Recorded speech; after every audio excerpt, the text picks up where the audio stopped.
বহুদিন পরে আমরা সাতক্ষীরার সুন্দরবনের ভিতরে এসেছি। আমরা এখন বর্তমানে জঙ্গলের ভিতরে আছি। তো চলুন আপনাদেরকে একটু দেখাই। আমরা 4 জন এসেছি একসাথে, 2 জন ভিতরে আছে, আমরা 2 জন এখানে আছি। তো বাঘটাক পাই কি চলেন আপনাদেরকে দেখাই। বহুদিন পরে এসেছি আমরা সকলে, দেখি কোনো বাঘটাক আছে কি জঙ্গলের ভিতরে, দেখা যাক। ভাই আমার ভয় করতে হলো এখন বাপটাক যদি থাকে তাড়াতাড়ি দৌড় মারবান কম। আমার এটা ভয় করতেছে অনেক, যদি বাঘটাক থাকে আমার যদি তাড়া দেয় এর মধ্যে খালি জঙ্গলের ভিতরে। এর মধ্যে শুধু গাছ আর গাছ। আরে কেওড়া বাগান, বাঘটাকটা দেখতেছে বাইরে। কেওড়া বাগান, গোল বাগান। ওটা হরিণ যেতে মনে হরিণ যেতে নেই, নাই, হরিণ যেতে হরিণ একটা যাইতেছে বাটে। দেখি হরিণটা আপনাদের দেখানোর চেষ্টা করব। মানে দেখি দেখি বান্দরে কুলা খাই মারবে না তো গায়ে চালি। নাই ভাই আমার ভয় করতে হলো। জঙ্গলের ভিতরে বহুত মানে ভয় আছে এর ভিতরে। আমরা আইসি 4 জন আর 2 জন ভিতরে আছে। আমরা এখন ওই 2 জনের খোঁজ এখনো পাইনি। ভিতরে আরেকটা একটু ওরা 2 জন ভিতরে একেবারে ঢুকে গেছে। বাঘটাক আছে কি দেখি আমি আপনাদেরকে দেখানোর চেষ্টা করব। এ দেখেন না ওরা কি ফল, এই যে কি ফল হয়েছে। এই যে জঙ্গলের ভিতরে দেখেন কত এই গাছে সুন্দর ফল হয়েছে। কি ফলটা জানি না, সুন্দর সুন্দর ফল দেখা যাচ্ছে।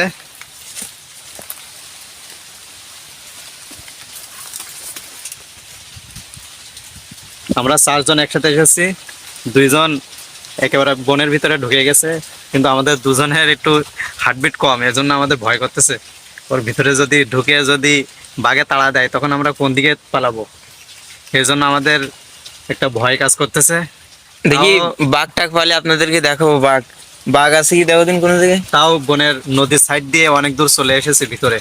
এর ভিতরে শুধু গোল গাছ, কেওড়া গাছ এইসব, আর প্রচুর মাকড়সার জাল। এই দেখেন বন্ধুরা, এই যে প্রচুর মাকড়সার জাল, এর মুখ হাত মুখ সব হেঁটে যাচ্ছে মাকড়সার জালে। এর ভিতরে আবার কত সুন্দর সুন্দর ফল রয়েছে। আর এখন শীতকাল, সেজন্য অনেক ঠান্ডা, প্রচুর ঠান্ডা। নদীর সাইডে তো সেজন্য অনেক ঠান্ডা। নদীর সাইড দিয়ে আমরা নৌকা পার হয়ে এসেছি বনের ভিতরে। কুমির টুমিরও আছে পাশে, সেরকম মনে হচ্ছে। পানিতে দেখি বড় বড় মাছও নড়ে, কুমিরও থাকতে পারে। বাঘ তো আছে শিওর, আমরা আসার আগে দেখি বাঘ ডাকে। হরিণ দেখছি, 4টা 5টা হরিণ দেখছি, বান্দরও দেখছি। বান্দরে কুলা খেয়ে আমাদের গায়ে মারে কিনা এই ভয় আমাদের। সাপ পুকুর আছে অনেক ভয়ঙ্কর এই জায়গায়। জঙ্গলের ভিতরে কোথায় কি আছে কেউ বলতে পারে না। আমাদের এর ভিতরে অনেক ভয় করতেছে, কিন্তু ওই 2 জন যে বাইরে ভিতরে চলে গেছে বনের ভিতরে, আমরা ওদের সাথে কোনো রকম ভাবে যোগাযোগ করতে পারতেছি না। ওদের কোনো আমাদের ফোনে কোনো নেটওয়ার্কই নেই। এখন ওদের সাথে যোগাযোগ করা আমাদের মুশকিল হয়ে যাচ্ছে। এখন ওদের সাথে আমরা কিভাবে কানেক্ট করবো, এজন্য আমাদের অনেক ভয়। কিভাবে ওদের সাথে আমরা একসাথে বাইরে হয়ে যাব, জঙ্গলের ভিতরে প্রচুর ভয়। এর ভিতরে বাঘও থাকতে পারে, অনেক ভয়ঙ্কর জায়গা এটা। জঙ্গলের ভিতরে অনেক ভয়ঙ্কর দিকে। আপনাদেরকে সব দেখানোর চেষ্টা করবো, আরো বিভিন্ন জায়গায় যাবো আমরা, সব জায়গায় দেখানোর চেষ্টা করবো। এর ভিতরে প্রচুর ভয়, আপনারা এর ভিতরে না আসলে বুঝতে পারবেন না। দেখো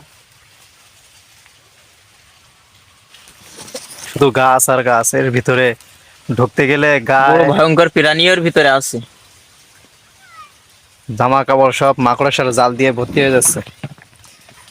জীবনে এই প্রথম সুন্দরবনে এইভাবে ঘোরার সুযোগ পেলাম। এই দেখেন প্রচুর পরিমাণে মাকড়সার জাল। এটা বন্ধ করো। দেখেন বন্ধুরা, কি একটা ফল, অন্যরকম অন্যরকম কি ফল বনের ভিতরে, অনেক সুন্দর সুন্দর ফল। একটা আছে, একটা আছে।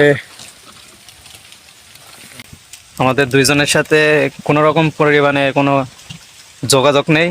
এখন ওরা 2 জন তো একেবারে জঙ্গলের ভিতরে ঢুকে গেছে। এখন আমাদের প্রচুর পরিমাণে চিন্তা হচ্ছে যে ওদের সাথে আমরা কিভাবে অ্যাডজাস্ট হব, এজন্য আমাদের অনেক ভয় করতেছে। আপনারা সকলে দোয়া করবেন দ্রুত যেন ওদের সাথে একসাথে হয়ে আমরা জঙ্গল থেকে বাইরে হতে পারি।